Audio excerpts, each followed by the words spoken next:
those are some super sweet lens flares you have going there. Let me turn on my own lens flare generator to match.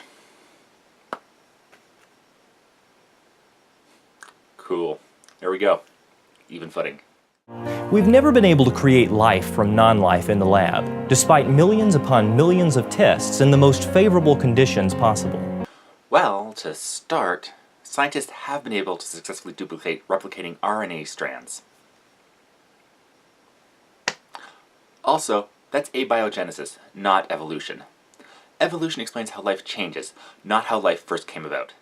Saying that if we don't know how life originated, then evolution doesn't exist, is akin to claiming if we don't know exactly how water formed in the universe, plumbing doesn't exist.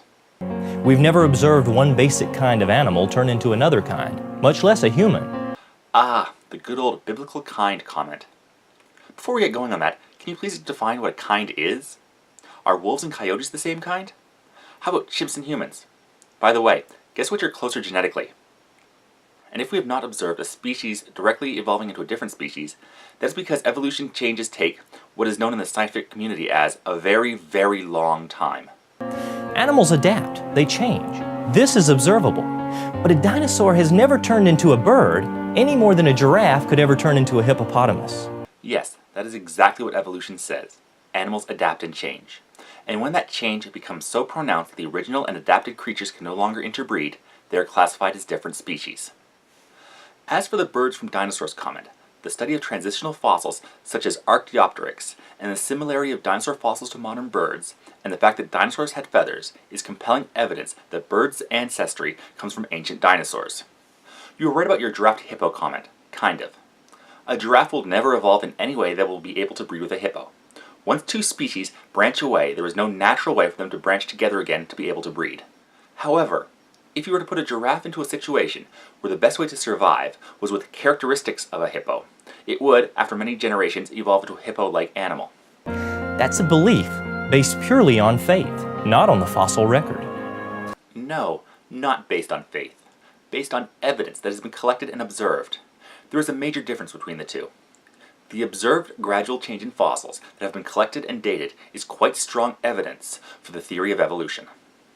Charles Darwin was not a scientist. He was an explorer and author with a vivid imagination and no formal scientific credentials. True, he did not have a doctorate, master's, or even bachelor's in biology.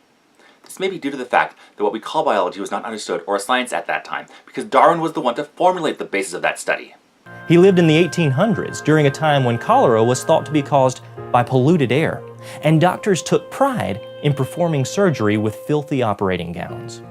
A time long before the genome was mapped, or the complexity of the cell was discovered. Yeah, that's right. Things were a lot different in the 1800s. It is almost as if people learned new things and applied some kind of rigorous testing method to them. We can call it, I don't know, science? Why is it that the inane ramblings of a 19th century author have continued to be so pervasive in today's culture? Simple. Because his theories have been continually backed up by the evidence. Now, not all that Darwin said was correct. I'll be the first to admit that. And the scientific method found the errors in his work and corrected them. But still, his underlying theory that natural selection causes speciation has not been seriously challenged at all. And do you really want to go with the "it came from an old book, so it shouldn't be taken seriously" argument? Because you can guess where that will lead. Science has made thousands of new discoveries since that time, and the majority of new discoveries reveal increased complexity and design. While God's glory is being revealed through modern science. What? What glories attributed to God are being shown through science? Honestly, I'm being serious about that. What recent discoveries are being attributed to an intelligent creator? If anybody knows, please inform me and the Nobel Committee. They would love to hear new evidence about changes in our view of the world. Scientists love being proven wrong, since it gets rid of bad theories with better ones. Philosophers like Nietzsche, Hume, and Darwin are all dead. Do you know who else is dead? Washington, Jefferson, and Adams. In fact, the last time I checked, all the original founding fathers were dead. Does that mean you are claiming that America's struggle for independence should now be retracted?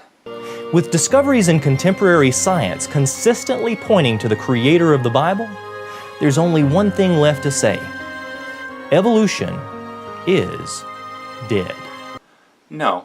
The founder of the theory is dead, but the theory itself and the evidence to support it is still around. Did gravity shut off the day Newton died?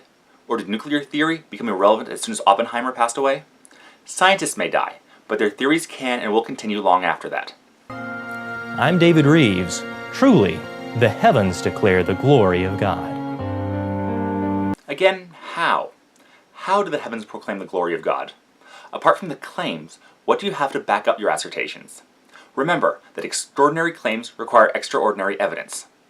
Great. Now I gotta use this again. Oppenheimer built the bomb, but now he's dead. Einstein was very, very smart, but not enough not to be dead.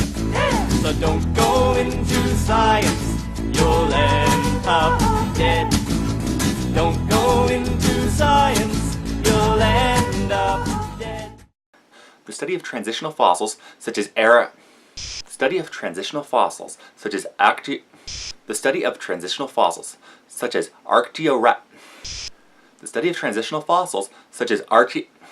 The study of transitional fossils, such as Archaeoraptor. The study of transitional fossils, such as Archaeoraptor. The study of transitional fossils, such as The study of transitional fossils, such as Archaeopteryx. Yeah! Damn it!